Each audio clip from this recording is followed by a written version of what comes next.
Hey everyone, Kris here for Thomann Guitars and Basses, and today I'm really excited because on my left side we have the awesome Marcin. How you doing, man? Thanks for having me. Huge pleasure, huge pleasure. It's so cool to see you in person. I've seen a couple of your videos over the years, and in case you're not familiar with Marcin, where have you been? Maybe you're just looking at electric guitar shredders. Crazy percussive fingerstyle playing, is that something in a ballpark? We can get into it. I don't like the word Okay, fingerstyle, we will definitely get into it. For sure, yeah. So cool.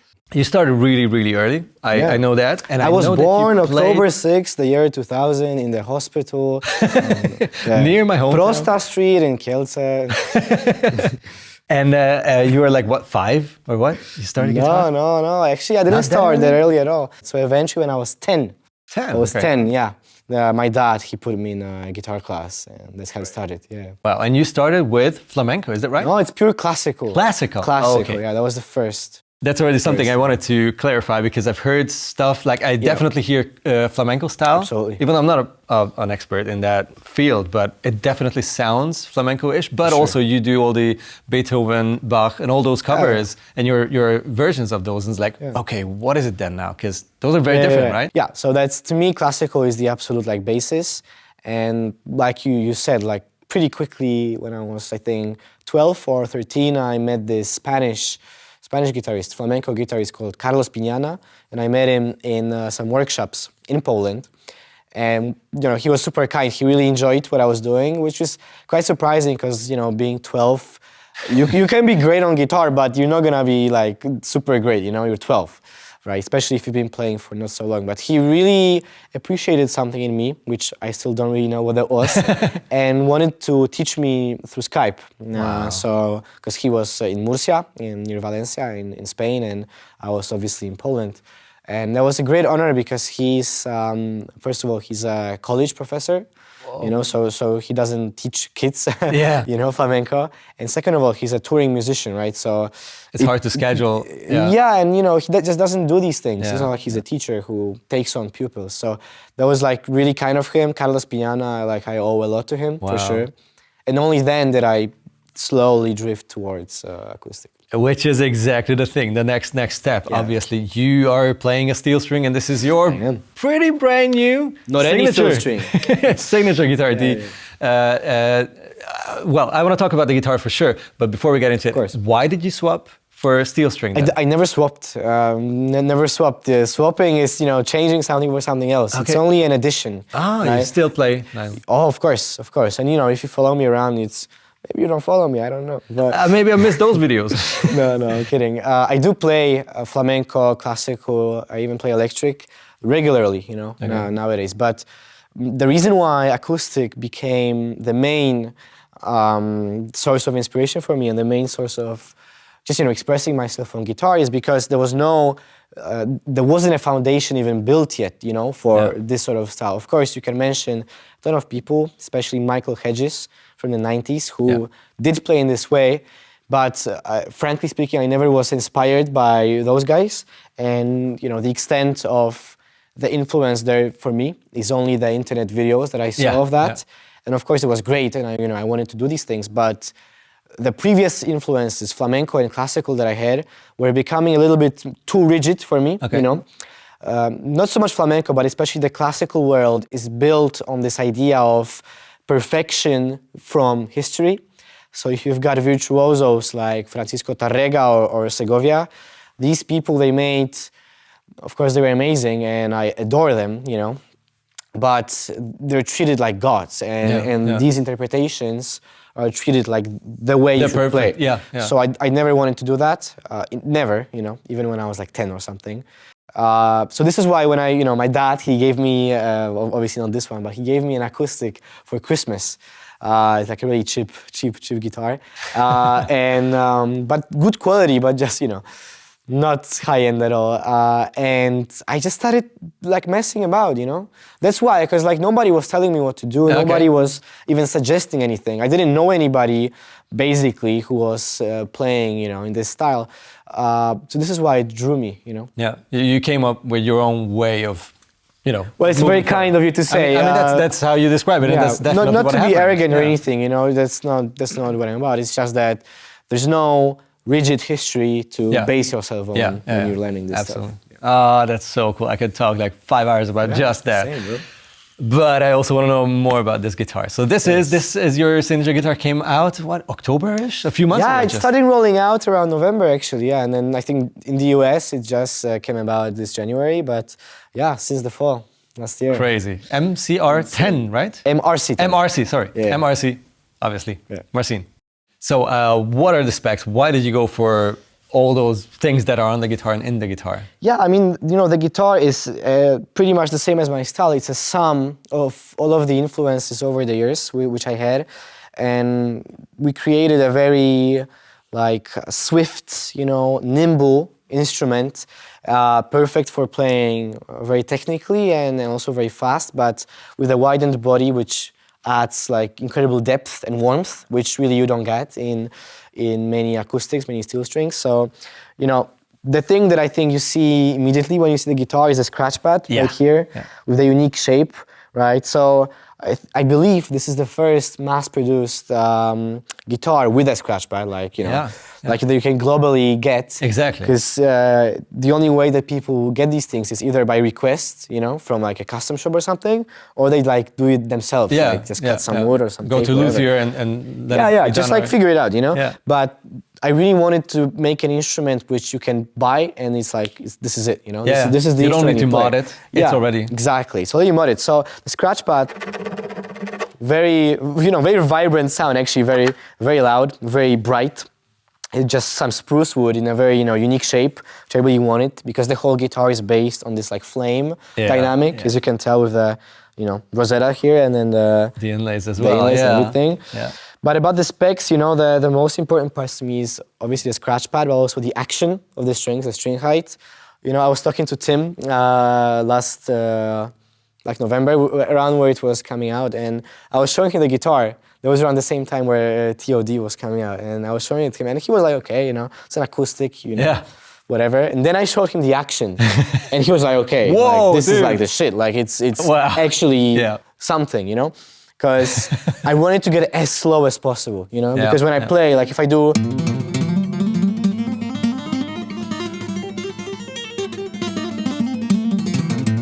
you know, it's like you can just tap anything you want with your, you know, your left hand, right hand, whatever, and you know, you can do it on higher, you know, actions as well. But the key is that there's not as much buzz noise. There's not as much of these, like, you know, these like the secondary. There's like So that was amazing. Ibanez were great about that, and we really lowered the string action as much as we could. It's a bit difficult when you're transporting guitars from... Especially acoustic guitars, from like Japan to Brazil, you know? Still, I'm really happy with what came out of this. And another thing, the scratch pad, by the way, first, it came from my dad, because he's the one who made the first scratch pad for me. For your guitars? For the previous one. And so we implemented this on the guitar. But another thing that comes from like within the family is custom bracing, which basically is this plate underneath this area right here, which is the kick area, you know? For the kick sound, because, you know, when you play on any guitar really, and you play a lot, like you just keep on doing percussive stuff, eventually the wood is gonna, you know, respond to that, you know? So the thing that happened the most to me before is that, you know, the different like plates of wood in here, like they would just split, right? Just in this exact region, just like one sharp line, you know, split. So the solution that my dad thought up was that he would glue this, you know, random wooden plates. Well, bracing sounds very posh. It's not even a bracing. He just literally took a plate of wood, you know, just put some glue on that, just stuck it down there, you know, and it, you know, it worked for such a long time. So when I was talking with Ibanez about this guitar, I was like, this has to be in there, you know, even though it's stable. It's a pretty unique request, you know, to have. Like, it's not even changing the bracing for some, I don't know, sound purpose or something. This is a very practical and unique aspect added here, which basically just makes the guitar immortal from these things. And also, it does sound like a cajon. Yeah, like the bass drum sound of a cajon. Absolutely. So the percussive sound of the guitar was just as important as the string sound. You know? Which maybe sounds a bit weird to some people, but if you play as much the percussion as I do and as many people nowadays do, it's super important. So the first prototype I got from Ibanez, first of all, had no polish, right? Okay. And I'm Polish, so it had to be polished, you know. Of course. So it had no polish on there, and the body was a little bit of a different shape. So the most important issue which I had with the prototype was that when I did this, it wasn't sharp. It wasn't like a side stick on the snare. Yeah. It was more like some sort of the attack. The attack just wasn't there, you know. It was too much like timbre in there, like too much of a note coming out of this. Yeah. And if you play in C minor, you don't want to be getting some note from here, like F sharp, whatever. You want a very like snappy, quick sound, right? So we added the polish, and also we changed the shape a little bit of the not the like body from the front, but the depth of the whole body here, to basically create this snapping, like crispy is what I was using when I was talking with the guys. Crispy sound, you know, from the snare here, from the snare here, you know, and like even from these little things, like it has to pop, you know? It's not some like random wooden table that you snap on, you know, it's an instrument.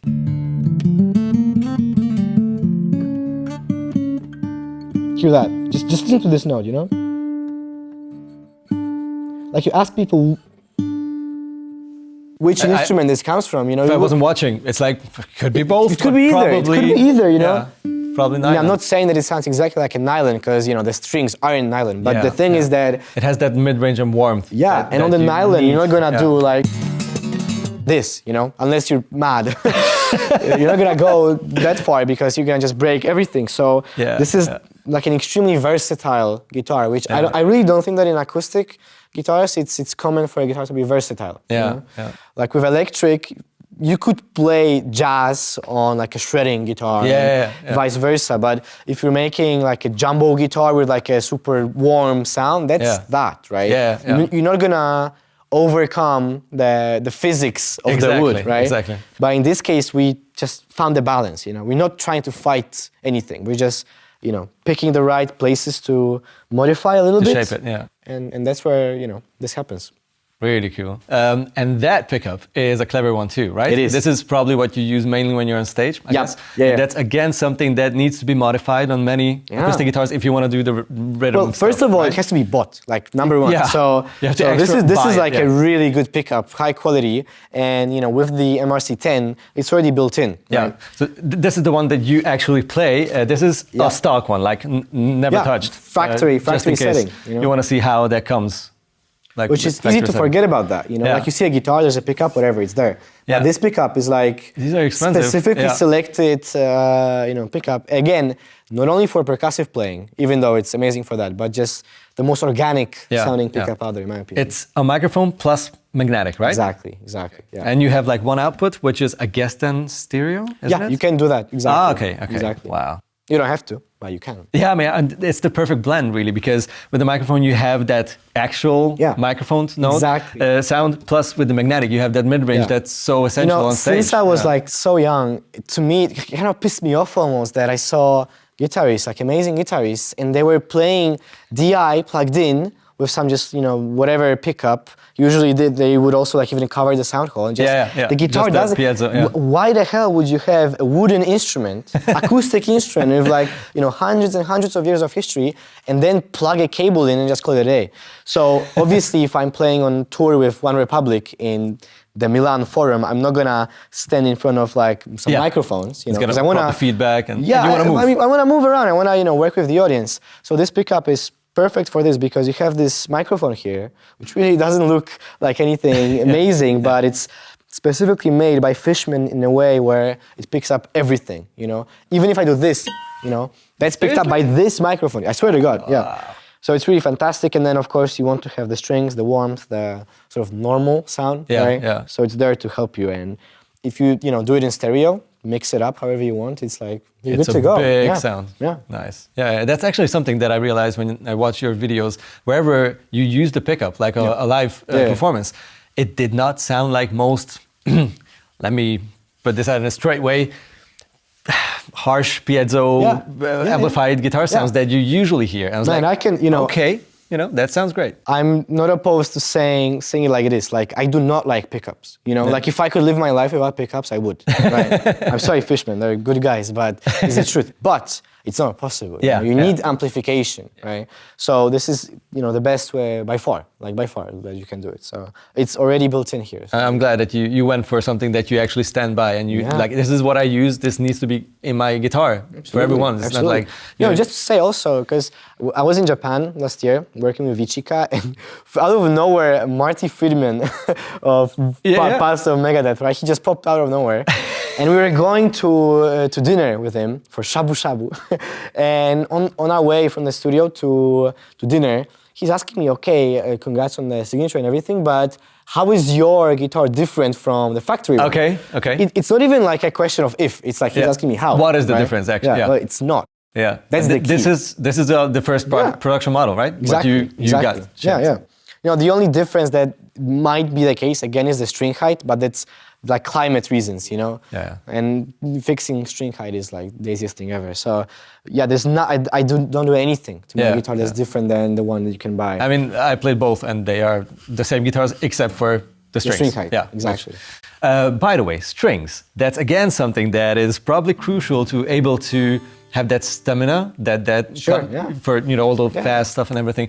Is it like super thin or 10s, 11s, 12s? No, actually it's nothing at all, you know? Like for me, like I can overcome difficulty just to get, you know, the right sound. And this is a little bit of the case. Well, they're not so difficult, but they're elixirs. Okay. The 13s, phosphor bronze. I do sometimes go lower, like 12s. But I don't know, like maybe for like a studio session where... 13s? 13s, yeah. No way. Yeah, it's the bass. Like if I tune down, if I play like it's a B string, or even like a C, then I need thick power, you know? Thick power, that's thick power. Yeah. Like, you know, even if I play like something like higher, for example, this is that God, but I play whatever, like I play... You know, the string, it needs to like be there, you know? Yeah. Like there's no, I do play with a band now with some orchestras, but you know, if I play solo, this is it. Like, this is the sound. So I use 13s. Wow. I know it's a bit difficult for some people, but... I thought it's gonna be 11s. It felt like 11s, but it's probably the awesome setup. Yeah, in any case, it feels so smooth. It's elixir, you know? So like, they're just too good to not use. Yeah. It's so cool. Now, I'm terrible at this whole percussive thing. I never gave it a go, and I was too impatient to even, you know, get there. But what would be like something that if someone wants to just give it a go and try it, what would be the first step? What you would say, like, you know, what kind of motion? I'll show you exactly, but I just want to be very clear that percussion is nearly always just the addition, you know? It's like the accompaniment, right, to what you're doing. It might seem a bit different sometimes for me, but it's always in a very controlled setting, right? So if this part of your wrist, you know, is the left side, I guess, just your bottom of your wrist, you're gonna try to hit it, you know, with the movement of your elbow, right? Oh gosh. Not of your hand. Your hand, it's like always like very circular motions is what happens. So you're gonna like, you know, do this. Right, and then always come back, you know? Yeah. You just come back. And if you had to hit the strings at the same time, then it's gonna be like the index finger, right? Well, you can do whatever you want. Actually, I use mostly the A, you know? Like this. Because then, but this, we're getting a bit deeper here. Yeah. You know? Because if you use the A finger, then you go down and then you can go up with the index, or you can go, you know, do whatever you want because you have more motion. With the index, your hand tenses up, you know? Yeah. So, but this is again, like, you know, you can use your thumb, whatever. Again, this is like whatever. You don't have to go out to play percussive, you know?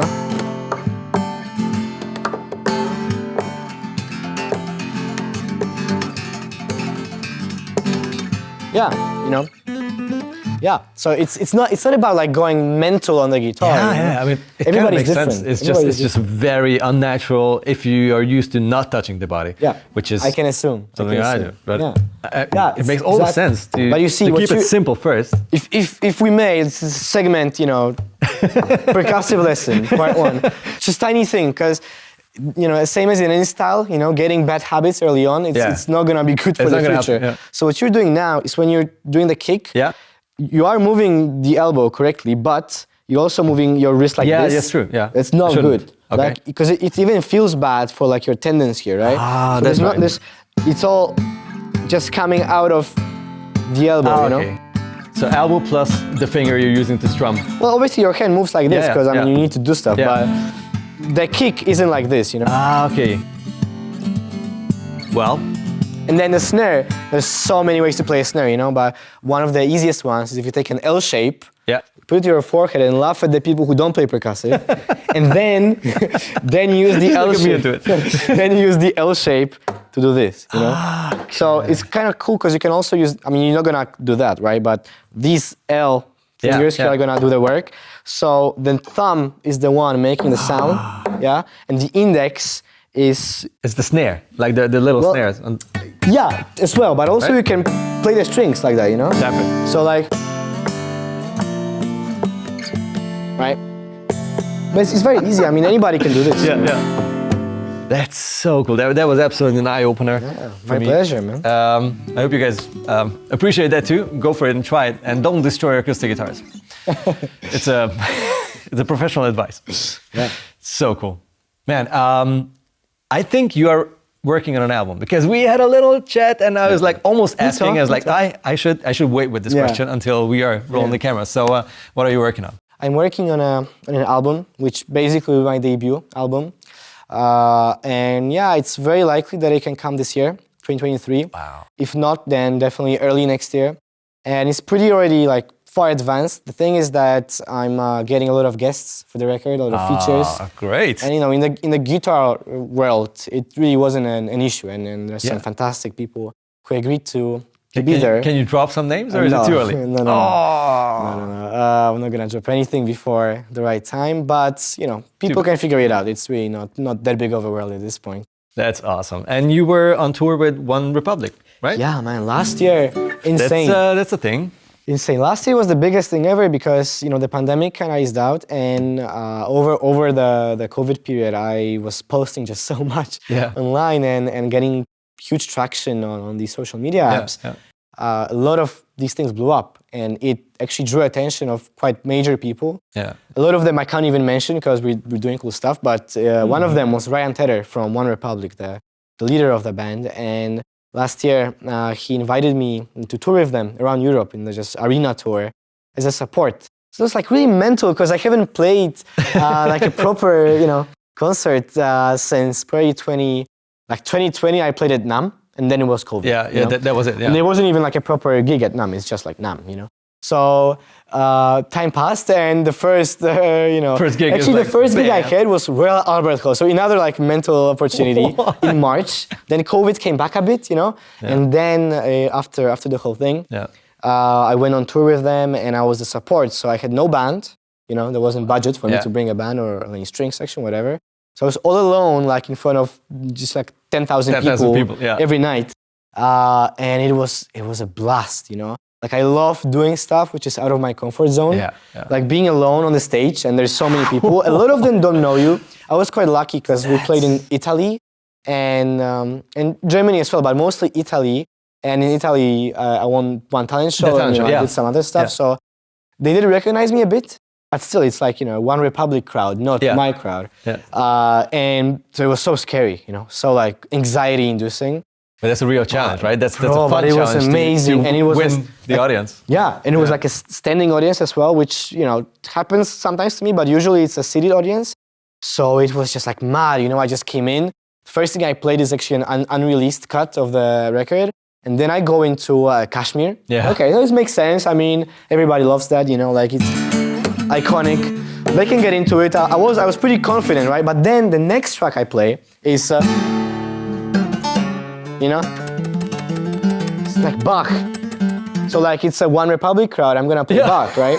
Some people told me not to do it, but I was like, you know, come on. No, that's you. And that just hit right, you know. They I were like clapping, getting in the rhythm, you know. Man, this was an awesome talk. Yeah, man. Thanks huge so pleasure. much for coming. You guys let us know whatever you want to know in the comments. If we missed on a subject or whatever, we'll keep in touch. In the comments, of course, subscribe to the channel. You know how it works. Make sure to check out the links and Buy MRC10. and get a sweet guitar, especially if you're into a versatile kind of acoustic playing. That might be the right tool. Might be even the best tool. You guys take it easy. Thanks so much, Marcin. Thanks, man. Bye bye.